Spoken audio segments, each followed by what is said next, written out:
2021 சட்டப்பேரவை தேர்தலில் அதிமுக பறிகொடுத்த ஸ்ரீவைகுண்டம் தொகுதியின் நிலவரம் என்ன, தொகுதி மக்களின் எதிர்பார்ப்புகள் என்ன என்று விரிவாக பார்க்கலாம். மக்களே, உங்க தொகுதி பத்தி கொஞ்சம் தெரிஞ்சுக்கோங்க. ஸ்ரீவைகுண்டம் சட்டப்பேரவை தொகுதி தூத்துக்குடி மாவட்டத்தில் சாயர்புரம், ஸ்ரீவைகுண்டம், பெருங்குளம், ஏரல், ஆழ்வார் திருநகரி பகுதிகளை உள்ளடக்கின தொகுதி. தாமிரபரணி நதிக்கரையில் அமைஞ்சிருக்க தொகுதியில் நெல், வாழை சாகுபடின்னு விவசாயமே பிரதானமாக இருக்கு. பிப்ரவரி 23 தேர்தல் ஆணையம் வெளியிட்ட இறுதி வாக்காளர் பட்டியலில் தொகுதியில் 1,05,099 ஆண் வாக்காளர்கள், 1,07,782 பெண் வாக்காளர்கள், 4 மூன்றாம் பாலின வாக்காளர்கள்னு மொத்தமா 2,12,885 வாக்காளர்கள் இருப்பதா தெரிவிக்கப்பட்டுச்சு. தொகுதியில் இதுவரைக்கும் நடந்த தேர்தலில் அதிகபட்சமா காங்கிரஸ் 8 முறை ஜெயிச்சிருக்காங்க. அதேபோல் அதிமுக 5 முறை வெற்றியை வசமாக்கியிருக்காங்க. திமுக 3 முறையும் ஜெயிச்சிருக்காங்க.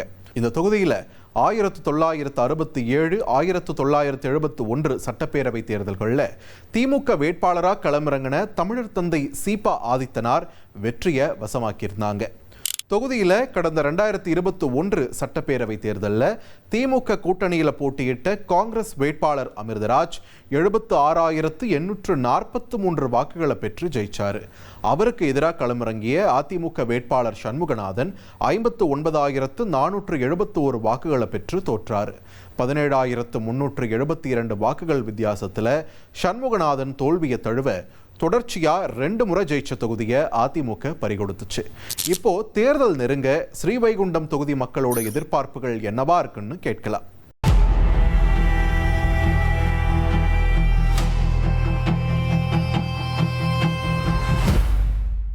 ஆதிச்சநல்லூரை ஒரு பெரிய கலாச்சார மையமாக மத்திய அரசு இப்போ அறிவிச்சிருக்கு.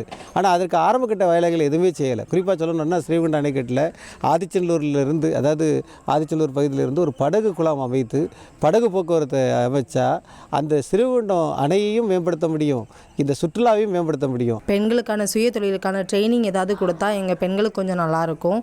அப்புறம் பெண்களுக்கு தொழில் பண்ணுறதுக்காக ஒரு கார்மெண்ட்ஸ், ஏன்னா இங்கே ஸ்ரீவைகுண்டத்தை பொறுத்தவரை தையல் தொழில் பண்ணுறவங்க நிறைய பேர் இருக்காங்க.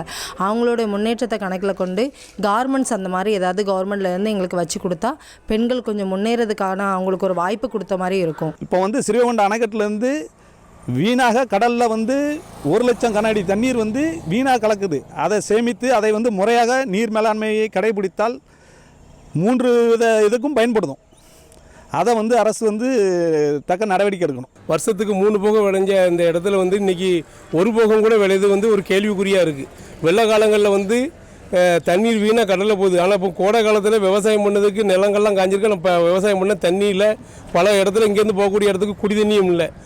ஆற்றுக்குள்ளே மணல் மேடாக மணல் திட்டாக இருக்காங்க. ஸ்ரீவைகுண்டம் சுற்று வட்டார பகுதிகளில் வேலைவாய்ப்பு உருவாக்குறதுக்கு போதுமான தொழிற்சாலைகள் தொழில் பேட்டைகள் உருவாக்கி அது மூலமாக இங்கே உள்ள லோக்கல் இளைஞர்களுக்கு வேலைவாய்ப்பு வழங்குறது அரசோட முக்கியமான கடமை.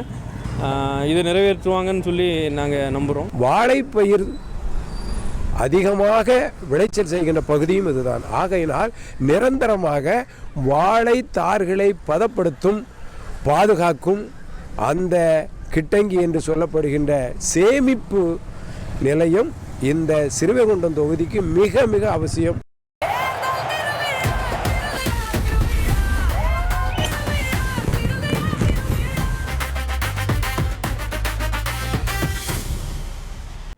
ஃப்ரெண்ட் ஆக்கிக்கோங்க. தந்தி டிவியின் சப்ஸ்கிரைபர்ஸ் அண்ட் ஃபாலோவர்ஸ் குடும்பத்தில் நீங்களும் இணையுங்க.